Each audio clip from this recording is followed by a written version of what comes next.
So bonjour, hi, ni hao. My name is Florence. I'm a visual artist from Montreal. I'm an undergraduate at Concordia University studying painting and drawing. I'd like to present to you some of my work today.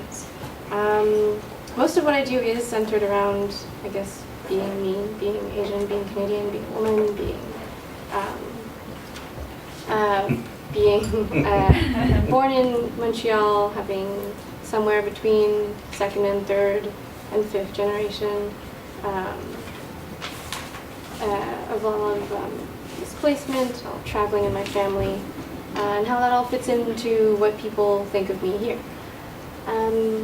So I have a small project called Finding Myself at the Montreal Museum of Fine Arts, which explores what institutional representation might look like, what they really like to focus on, how we can inhabit these places, and what I like to do. Basically, I basically plagiarize a lot of work and expose larger parts of it, the frame, the place, the label, and me.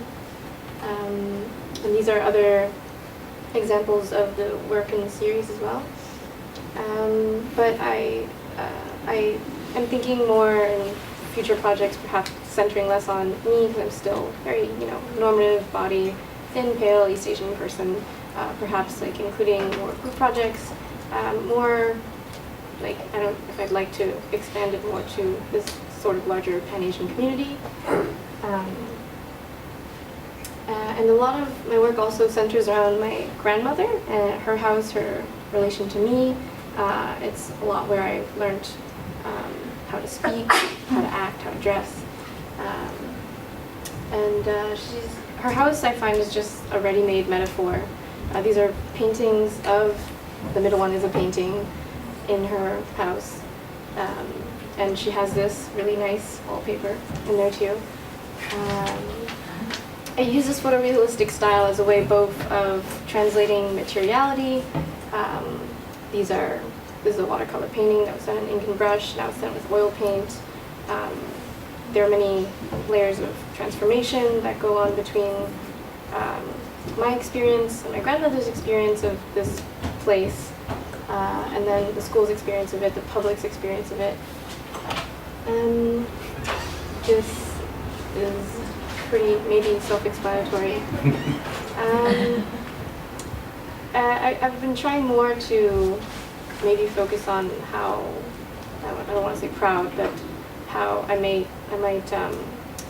gain strength or embrace certain different parts of what I think or other people think are fragile about me or about my identity. They're not actually ceramic, they're just painted to look that way. I wish they were ceramic. I really have a deep, dark, sarcastic side of me too. I'm not sure if it's very conducive to like good art dialogue, but I think deep down it's made a lot of people laugh, even like non-Asian people, non-anything people. Just and it's been like basically an icebreaker for really complicated topics, I think. And perhaps more to people of my generation, I've been using a lot of intersectional memes and the potential for solidarity and representation of people of color through confessional vulnerability. So what all that means, so basically spilling out your problems to the internet in a way that is not usually acceptable or not usually represented in media.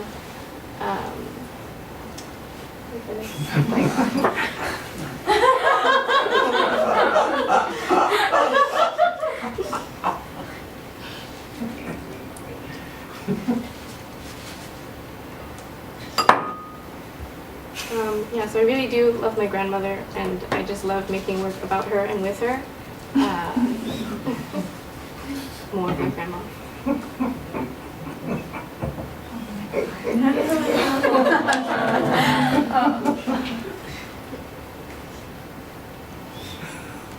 And actually, a lot of, I guess my new knowledge has stemmed. I've always had this, I guess, national view of what Asian Canadian means, but it was really from actually Parker's documentary that I actually found out there was a word for Chinese Quebecers. I absolutely had no clue before about 2 years ago. And some of it also focuses on like other people, I guess. Not like there's a part of me being Asian that's reflective of my Asianness, and then there's a part that's talking about other people. I want to find a balance. And finally, I've been thinking for months on end about what to do about this really nice term I have in my head that I want to do something with. What does a yellow fever vaccination drive look like? As something that I think has influenced a lot of attitudes towards like rape culture, sexual assault, larger issues of fetishization of East Asian women, and all that into this more funny, humorous thing. Okay, thank you. Oh, great. Questions, comments? Certainly you have.